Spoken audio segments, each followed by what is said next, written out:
बहुत धन्यवाद मिश्रा जी। आज तक इंडिया टुडे के इस मंच पर आप अपने व्यस्त समय से समय निकाल कर आए हैं और ऐसे समय में जब आप चुनाव की तैयारियों में भी जुटे हुए हैं, बहुत धन्यवाद आपका इंडिया टुडे आज तक पूरे परिवार की ओर से। कैसी चल रही हैं तैयारियां सर? नहीं, बहुत बढ़िया। बहुत धन्यवाद आपको कि एक अच्छा मंच आपने दिया कि जो बिहार में जो टर्न अराउंड हो रहा है खासतौर से इंडस्ट्रीज़ के लिए, उस पर कुछ बोलने का आपने ये अवसर मुझे दिया है। मैं आपके पूरे इंडिया टुडे ग्रुप को धन्यवाद देता हूं और आपको विशेष रूप से। एक समय था या आज भी अगर हम दिल्ली में बैठकर बात करें और जब भी इंडस्ट्री की बात आती है मिश्रा जी, तो बिहार को अच्छी दृष्टि से नहीं देखा जाता। आपसे उम्मीदें बहुत हैं। आप यंग डायनेमिक पढ़े लिखे एक ऐसे मंत्री मिले जो उद्योगों को लाना चाहते हैं, जो रिवर्स माइग्रेशन करना चाहते हैं और उसके प्रबल समर्थक हैं और उस दिशा में काम भी कर रहे हैं।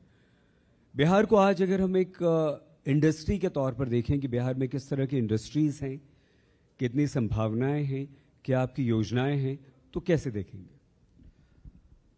आजकल मैं अक्सर ये बात कहता आ रहा हूँ, विशेष तौर से बिहार के बाहर जब भी निवेशकों से मिलने का या बात करने का अवसर मिलता है, कि आप बिहार को कानों से नहीं आंखों से देखिए।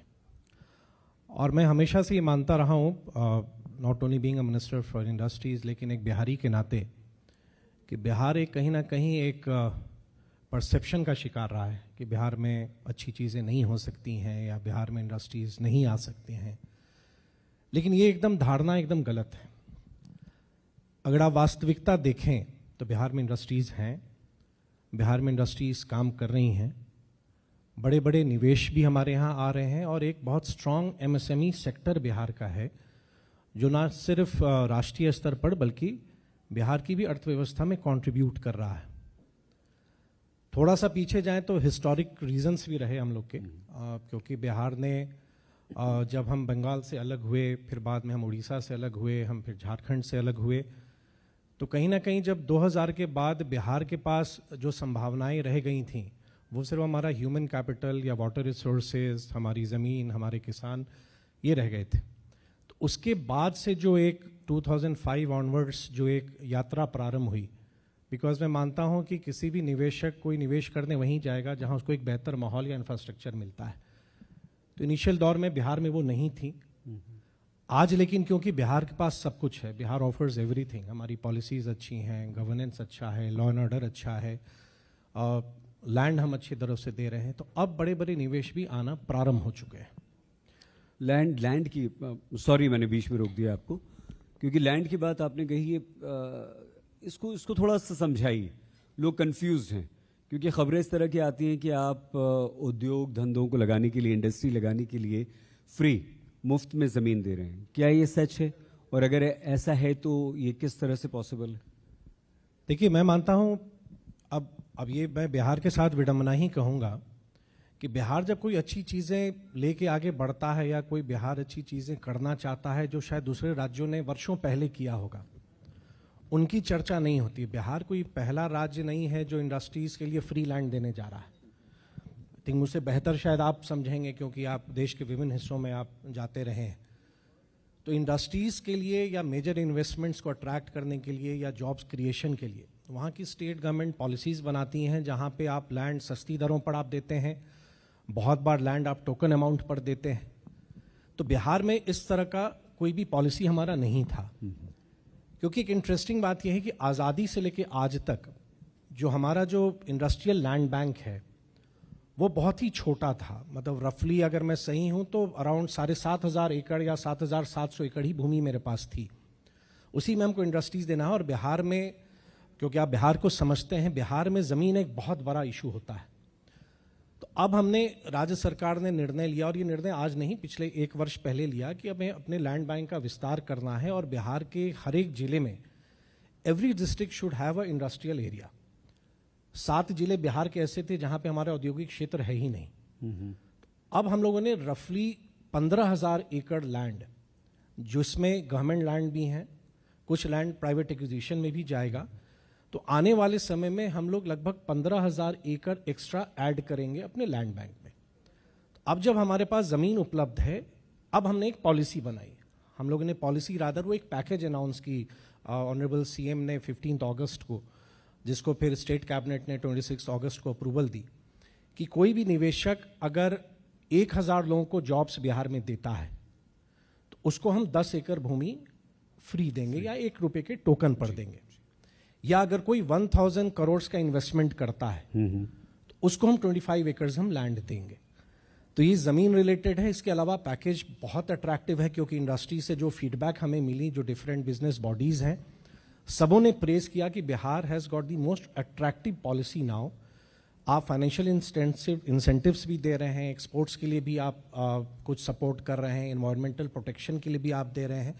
तो अब जो समय मानता हूं कि हमारे पास ज़मीन भी है, हमारे पास एक अच्छी पैकेज भी है, अब बड़े निवेश, या यूं कहूं कि पूरे पूर्वी भारत में बिहार एक मेजर इंडस्ट्रियल इन्वेस्टमेंट डेस्टिनेशन के तौर पर बिहार का इमर्जेंस अब हो रहा है, विच इज अनस्टॉपेबल नाउ। एक इंडस्ट्री लगाने में या एमएसएमईज को कोई भी अपना उद्योग धंधा स्थापित करने में मिश्रा जी, जो सबसे बड़ी समस्या का सामना करना पड़ता है वो है सिंगल विंडो क्लियरेंस। कोई इस तरह की योजना, कुछ इस तरह का काम आप कर रहे हैं? नहीं, एकदम। और मैं तो बहुत ही गर्व के साथ कहूँगा कि जो बिहार का सिंगल इन्वेस्टमेंट हमारा जो पोर्टल है और जो स्टेट इन्वेस्टमेंट प्रमोशन बोर्ड है, मैंने कहा ना कि बिहार की अच्छी चीज़ें कि शायद चर्चा उस ढंग से नहीं हो पाती हैं। आप कोई भी इन्वेस्टर पोर्टल पे अप्लाई करेगा, उसे आने की ज़रूरत नहीं है। उस कंसर्न को ऑनलाइन आप अप्लाई करेंगे, एक सर्टेन अमाउंट तक की अप्रूवल की बैठक हर एक वीक में होती है। उससे ऊपर हम बढ़ते हैं तो हर एक महीने में होती है। कुछ अप्रूवल्स जो हमारे डिपार्टमेंट के हेड होते हैं, जो सेक्रेटरी होते हैं, उनके स्तर पर होता है। कुछ प्रोजेक्ट्स डेवलपमेंट कमिश्नर के स्तर पर होती है। किसी भी निवेशक को 10 डिपार्टमेंट जाने की ज़रूरत नहीं है। या अगर यूं कहें कि बहुत बार लगता है कि सिंगल विंडो सिस्टम है, लेकिन बहुत सारी खिड़कियां हैं, एक ही खिड़की है। आप एक ही पोर्टल पर आप अप्लाई करेंगे, और हमारी जिम्मेदारी बनती है, मतलब इंडस्ट्रीज डिपार्टमेंट की जिम्मेदारी बनती है कि इंटर डिपार्टमेंट कोऑर्डिनेशन, अगर किसी और डिपार्टमेंट से हमें एनओसी लेने हों, कुछ अप्रूवल्स हमें लेनी होती हैं, तो वो काम हम करते हैं। उसकी मीटिंग भी वीकली होती है। तो हम ना सिर्फ इन्वेस्टमेंट के प्रपोजल्स इनवाइट करने के लिए हमारा पोर्टल बहुत बेहतर है और बहुत ही इफेक्टिव है और डिजिटल है, मतलब कंप्लीट जो हमारा जो प्लेटफॉर्म है, इट्स टोटली डिजिटल। साथ ही हम जब लैंड बैंक भी देते हैं तो ज़मीन भी आप चाहेंगे तो अभी भी बियाडा जो हमारा इंडस्ट्रियल लैंड बैंक को देखता है, उसके वेबसाइट पे पोर्टल पर देखेंगे तो बिहार में कहाँ कहाँ लैंड्स अवेलेबल हैं वो आपको दिखेगा। आप अप्लाई करेंगे विदिन 7 डेज, हर एक वीक उनकी मीटिंग होती है बियाडा में लैंड अलॉटमेंट की। तो वो हम उनको विदिन अ वीक हम उनको लैंड भी हम अलॉट करते हैं। अच्छा, तो एक ये तो प्रश्न हुआ कि सिंगल विंडो है, आपने अप्रूवल वगैरह दिया। अब एक शायद प्रश्न में भी, शायद अगर आपका आगे का प्रश्न हो तो मैं भी इससे साथ ही जोड़ के उत्तर कर दे देता हूँ कि एक प्रश्न अक्सर आता है कि गवर्नमेंट जो प्रॉमिस करती है या गवर्नमेंट जो पॉलिसी में होती है, क्या एक्चुअल में हम डिलीवर करते हैं उसको, जैसे इन टर्म्स ऑफ इंसेंटिव्स। जैसे हमारी अभी 2016 पॉलिसी अब हमारी है, तो मैं भी आपको ये कहूँ, शायद आप विश्वास नहीं करेंगे कि किसी भी निवेशक को आने की ज़रूरत नहीं पड़ती है। जब वो एलिजिबल होते हैं, ऑनलाइन वो क्लेम वो अपलोड करते हैं। और हमारे यहाँ एक कंसेप्ट है फीफो का, फर्स्ट इन फर्स्ट आउट, कि जैसे जैसे वो उनका एप्लीकेशन है, उनको 3 मंथ्स पे अगर उनको कोई रिइंबर्समेंट जाना है या कुछ बेनिफिट्स जाने हैं तो हम उनके अकाउंट में सीधे डालते हैं। तो ये सब जो आपने ईज ऑफ डूइंग बिजनेस का आपने कहा ना, तो ईज ऑफ डूइंग बिजनेस में ये सारी चीज़ें बहुत ही प्रभावशाली हैं और बहुत ही इफेक्टिवली हम लोग कर रहे हैं। हम कभी ये नहीं कहेंगे कि हमारा सिस्टम बहुत फुल प्रूफ है, लेकिन हाँ इतना ज़रूर है कि हमारा सिस्टम बहुत बेहतर है, ट्रांसपेरेंट है और लगातार उसको हम बेहतर करने की कोशिश कर रहे हैं। आपने बहुत अच्छा किया और मेरा अगला प्रश्न यही था। लेकिन इसी के साथ जुड़ा हुआ जो, इससे पहले मैं आपको आपकी तारीफ ये करूं कि आपका दर्द छलक रहा है कि हमें अच्छी दृष्टि से नहीं देखा जा रहा, हमारे कामों को उतनी पब्लिसिटी नहीं मिल पा रही है, लोगों तक उतनी अच्छी तरह से नहीं जा रहे हैं। ये कमी है और ऐसा होना नहीं चाहिए। इसके लिए जिम्मेदारी आपकी, हमारी सभी की है सर। मैं, क्योंकि मुझे महसूस हुआ कहीं ना कहीं आपको तकलीफ उस बात को लेकर हो रही है। लेकिन आपने अपनी तरफ से तो सारे सिस्टम बना दिए, सिंगल विंडो क्लियरेंस भी कर दिया, फीफो भी आपने लागू कर दिया। लेकिन इस तरह की भी खबरें हैं आपके डिपार्टमेंट में कि आपने ज़मीन अलॉट कर दी, कागज़ पर एमओयू हो गया और उसके बाद इंडस्ट्री का पता नहीं है। क्या ये हमारी सिर्फ जानकारी है या इसमें कुछ सच्चाई भी है? नहीं, एकदम नहीं, क्योंकि मैं आपको दो एग्जाम्पल देना चाहूँगा। 2023 के दिसंबर में बिहार में एक इन्वेस्टर्स मीट हुई और उसमें रफली 50,000 करोड़ के एमओयूज के हस्ताक्षरित हुए थे। जहाँ तक मैं सही हूँ उसमें अप्रॉक्स 40,000 करोड़ के प्रोजेक्ट ज़मीन पर आ चुके हैं। बिहार ने 2024 का जो इन्वेस्टर्स मीट था वो एक हिस्टोरिकल था और बिहार ने इतनी बड़ी राशि का निवेश का प्रस्ताव बिहार के इतिहास में कभी नहीं आया। वी रिसीव प्रपोजल्स और other we sign proposals 1,81,000 crore के। दूसरे राज्यों से शायद आप कंपेयर करेंगे तो हम बहुत कम हैं, लेकिन बिहार जैसे राज्य के लिए इतना बड़ा निवेश का प्रस्ताव आना बिहार का एक टर्नअराउंड का या बिहार के ट्रांसफॉर्मेशन का साक्षी है। जी, अक्सर कोई ये पूछता है ठीक है एमओयू तो ऐसे ही साइन होता है, जमीन पर कितना आया है। मैं पूरी जिम्मेदारी के साथ आपको मैं बता रहा हूं कि इन एमओयूज में 50% के मतलब अप्रोक्सीमेटली प्रोजेक्ट्स वर्थ 90,000 करोड़ के जिनको हमें कुछ अप्रूवल्स देनी थी, बिकॉज अप्रूवल्स के भी स्टेजेस होते हैं, तो उन स्टेजेस की अप्रूवल्स भी हमने दी है। किन्हीं को ज़मीन की आवश्यकता थी तो उनको हमने ज़मीन भी दिया है। बहुत सारे प्रोजेक्ट्स हैं जो रिन्यूएबल सेक्टर से जुड़े हुए हैं, तो अब रिन्यूएबल की भी नई पॉलिसी एनर्जी डिपार्टमेंट ने लाई है, तो बहुत सारे निवेशक उस पॉलिसी की भी वेट कर रहे थे और उनके लैंड की रिक्वायरमेंट बहुत बड़ी होती है, तो उसमें थोड़ा सा हमें समय लग रहा है। लेकिन जैसे मैन्युफैक्चरिंग का या फूड प्रोसेसिंग का, टेक्सटाइल्स का, एथनॉल के या कंप्रेस्ड बायोगैस के, तो इन सारे तरह के जो प्रोजेक्ट्स हैं सारे प्रोजेक्ट्स ज़मीन पर आ रही हैं। और सबसे बड़ी बात है कि बहुत सारी यूनिट्स फंक्शनल भी हो चुकी हैं उसी एमओयूज में। जैसे अगर आप समय दें तो दो ही एग्जाम्पल मैं आपको दे दूं कि बक्सर में एक नवानगर हमारा इंडस्ट्रियल एरिया है, वहाँ पे पेप्सी का प्लांट उसी एमओयू के बाद वो फंक्शनल हो चुका है, सॉफ्ट लॉन्च भी उन्होंने कर दिया।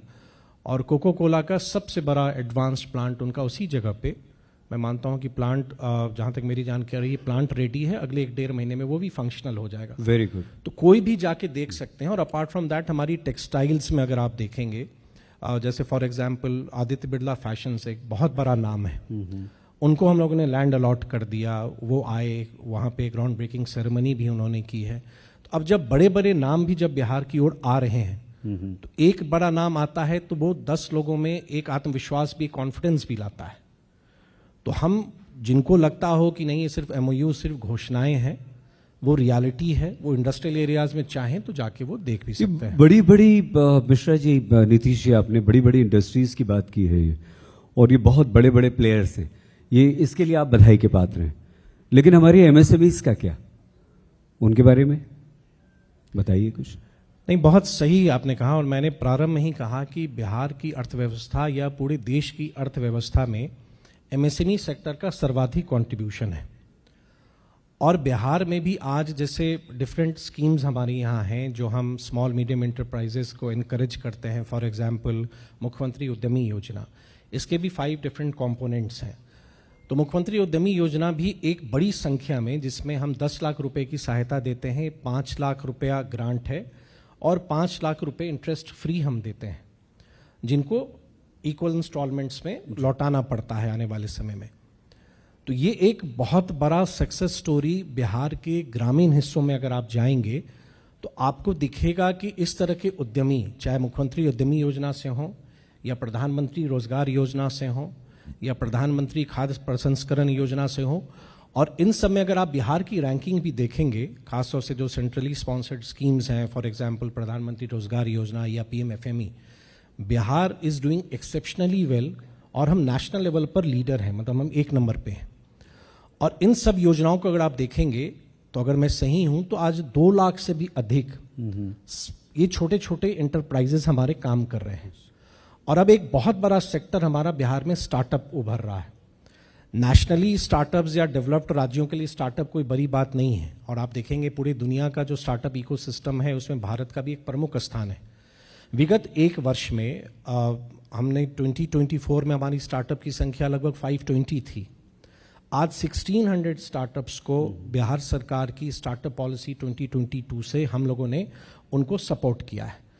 तो हम जान रहे हैं कि स्ट्रेंथ हमारी कहाँ है, हमारी क्षमता कहाँ है, और बिहार की जो जनसंख्या है उस आधार पर एमएसएमई हमारा सबसे बड़ा एक सेक्टर है जो ना सिर्फ रूरल इकोनॉमी के में कंट्रीब्यूट करेगा बल्कि जॉब क्रिएशन में भी बहुत बड़ा कंट्रीब्यूटर होगा। हम आपसे दो मुद्दों पर बात करना चाहते थे, इंडस्ट्री और दूसरा पलायन, माइग्रेशन। लेकिन इंडस्ट्री में इतना कुछ है आपके पास बोलने के लिए कि देखिए समय पलायन के लिए बचा नहीं, तो मेरे प्रश्न बहुत सारे रह गए। लेकिन मैं इस पर आता हूं, रिवर्स माइग्रेशन ये क्या है और आप कैसे कर पाएंगे? ये बोलने में तो बड़ा अच्छा लगता है, लेकिन जमीनी तौर पर इसे देखा जाए मिश्रा जी, तो आपको नहीं लगता ये बहुत मुश्किल काम है? देखिए, माइग्रेशन को भी समझने की ज़रूरत है, और मैं इसलिए भी कह रहा हूं कि मैं बहुत एकेडमिक इंटरेस्ट भी रखता हूं। मैंने एक माइग्रेशन पे खुद भी एक स्टडी की थी समवेयर अराउंड 2007-2008।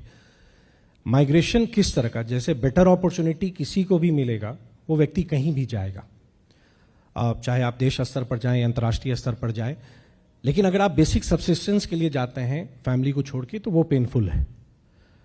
तो बिहार में माइग्रेशन रहा है, और सिर्फ बिहार का ये विषय नहीं है, अगर आप देखेंगे तो हिंदी हार्टलैंड का ये विषय रहा है। और ये विषय अचानक लोगों ने ऐसा केंद्रित कर दिया है कि ये विषय सिर्फ बिहार के लिए है। लेकिन मैं बहुत प्रसन्नता के साथ और जिम्मेदारी के साथ आपको बता रहा हूं कि अब reverse migration has also started. वो कैसे? पोस्ट कोविड ने इन्वेस्टर्स को एक लेसन दिया कि अब आपको अपने वर्कर के घर के नजदीक काम करना पड़ेगा, और इसमें टेक्सटाइल सेक्टर एक बहुत बड़ा कहिए हमारी मदद के लिए आगे आया कि आज बहुत सारे लोग हमारे टेक्सटाइल यूनिट्स में बिहार के विभिन्न हिस्सों में जो काम कर रहे हैं, देश के किसी हिस्से में थे वो अब वापस आ गए हैं। आपने आदित्य बिरला जिक्र किया आपने, अब डेफिनेटली उसी का हिस्सा है। आप उसको देखेंगे, या जैसे एक हाई स्पिरिट हमारे यहाँ बैग्स बनाती हैं, डेली 40,000 वो बैकपैक बनाते हैं। उनकी यूनिट महाराष्ट्र में थी, अब उनकी यहाँ पे यूनिट्स आ गई हैं। बहुत सारे आप पटना के आसपास चले जाएं, मुजफ्फरपुर चले जाएं, बेगूसराय चले जाएं, बहुत सारे एरिया में आप जाएंगे जो अब आपको मिलेंगे। एक दिन में माइग्रेशन कोई समाप्त नहीं कर सकता है, लेकिन हाँ, अपॉर्चुनिटीज हमारे यहाँ आएंगी, चाहे वो इन्वेस्टमेंट को लेके या सेल्फ एम्प्लॉयमेंट को लेके। अब बिहार में अपॉर्चुनिटीज अब बहुत आ रही हैं, तो मुझको भरोसा है कि जिनकी इच्छा होगी, जो एक अपने कंफर्ट जोन में है, वो तो शायद नहीं आना चाहेंगे। नहीं सर, लेकिन कोई ये देखिए, आपने कंफर्ट जोन वाली बात आपने कर दी। लोग बस गए हैं, लोग मुंबई में बस गए हैं, मध्य प्रदेश में बस गए हैं, यहाँ तक साउथ इंडिया तक बिहार के लोग जाकर बस चुके हैं। उन्हें आप कैसे समझाएंगे? नहीं, देखिए, वो मैंने आपको कहा ना, अगर अपॉर्चुनिटी आएगी और उनको लगता है कि नहीं हम अब अपने घर के नजदीक रहें, क्योंकि आज आप रूरल एरियाज में भी देखेंगे तो जो फैसिलिटीज हमारे मतलब जो लिविंग स्टैंडर्ड्स हैं या जो क्वालिटी ऑफ लाइफ है, दैट हैज इम्प्रूव्ड। तो अब सब लोग ग्रामीण एरिया में भी रहना चाहते हैं। तो मेरा काम या गवर्नमेंट का काम है कि हम एक अपॉर्चुनिटी क्रिएट करें, and it's for the people to decide कि अगर यहाँ अपॉर्चुनिटी। लेकिन आप बोलेंगे नहीं उन्हें कि भाई आप आ जाओ? नहीं, अब आप ऐसा देखेंगे, जब अपॉर्चुनिटी, जो लोग यहाँ वापस आए हैं वो तो खुद उनको मालूम चला यूनिट आ रही है, वो आते जा रहे हैं। कोविड के बाद बहुत सारे लोग आए हैं, और अभी भी देखिए स्किल्ड ह्यूमन रिसोर्स तो सबों की जरूरत है। अगर हमारे यहाँ के लोग कहीं दूसरे राज्यों में काम करें और वो दक्ष हैं, एग्जैक्टली, बिल्कुल, तो अगर वो स्किल्ड हैं, हाँ, तो यहाँ जो यूनिट्स आ रही है वो लोग कहाँ से लाएंगे? तो हमारे यहाँ जो अपने लोग हैं, हम उनकी भी स्किलिंग पे काम कर रहे हैं। साथ साथ अगर बिहार के बाहर लोग हैं, अपॉर्चुनिटीज आएंगी। जितने बड़े निवेश हमारे आ रहे हैं, जैसे CII ने एक अभी रिपोर्ट दिया कि नेक्स्ट 5 इयर्स में हमारी इकोनॉमी डबल होगी, या 2047 तक we will cross 1 trillion economy Bihar की हो जाएगी। तो ये सब जब अपॉर्चुनिटी बढ़ने लगेगी और जॉब्स आएंगे, निवेश आएंगे, तो वो बढ़ेगा ही। एक दिन में डेफिनेटली मैं अभी समझते हैं कि पलायन एक दिन का विषय नहीं है, लेकिन हाँ, इतना जरूर है कि reverse migration has started taking place in Bihar. एक आरोप आप पे बहुत गंभीर लग रहा है। वो आरोप ये है कि आजकल आप पे ही नहीं, देश भर में, मैं नाम लेकर सीधे पूछ रहा हूं आपसे, अडानी अडानी अडानी, आपने भी 1000 एकड़ जमीन दे दी। गंभीर बात है सर। समय है बताने का? हाँ, मैं इस पर चाहूंगा कि आप समय थोड़ा सा मांग लेंगे। और इस प्लांट का 2011-12 से लैंड एक्विजिशन शुरू हुआ। उसके बाद एक कहीं पे स्टोरी आई कि 10 लाख पेड़ कटेंगे। जब भी लैंड एक्विजिशन होता है, गवर्नमेंट उसमें जितने भी हमारे ट्रीज होते हैं उसकी काउंटिंग होती है, और जहां तक मैं सही हूं, लगभग 10,022 या 10,050 के आसपास ट्रीज हैं। सारे वृक्ष नहीं कटेंगे, जो उनका प्लांट एरिया है उसमें कटेंगे। 4 कंपनीज ने बिड किया, बड़ी की कंपनी ने किया, टोरेंट ने किया, JSW ने किया, अडानी ने किया, और एक और किसी कंपनी ने किया। L1 थे वो, तो जो L1 रहेंगे तो उनको गवर्नमेंट LOI देगी ही। प्रश्न ये उठता है, इतना बड़ा निवेश आ रहा है, 27-28 हजार करोड़ का निवेश आ रहा है, जो बिहार के बदलाव का सबसे बड़ा कहानी बनेगा। हर एक राज्य में ये होता है, तो बिहार में हो रहा है तो किसी को, और ये पूरी ट्रांसपेरेंट प्रोसेस है, अगर प्रोसेस में कहीं किसी को कमी लगती है उस प्रोसेस पे वो ऑब्जेक्ट करे, लेकिन कोई एक नाम आ रहा है, बड़ा निवेश आ रहा है, उस पर कोई एतराज करे, मुझको लगता है वो व्यक्ति बिहार का हितैषी नहीं है।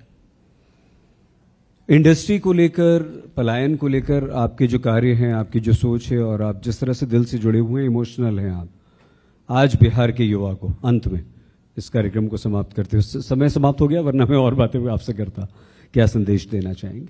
भविष्य हमारा है, थोड़ा सा धैर्य रखिए, बिहार सरकार आपके लिए काम कर रही है, फ्यूचर बिलोंग्स टू अस, और विकसित भारत में बिहार का सबसे बड़ा कंट्रीब्यूशन होगा आने वाले समय में, विकसित बिहार बनके। इंडिया टुडे, आज तक, state of state, Bihar first conclave में आप आए, आपने समय निकाला, हमारे मंच की शोभा बढ़ाई, आपका नीतीश मिश्रा जी बहुत बहुत धन्यवाद। बहुत धन्यवाद, थैंक यू सो मच।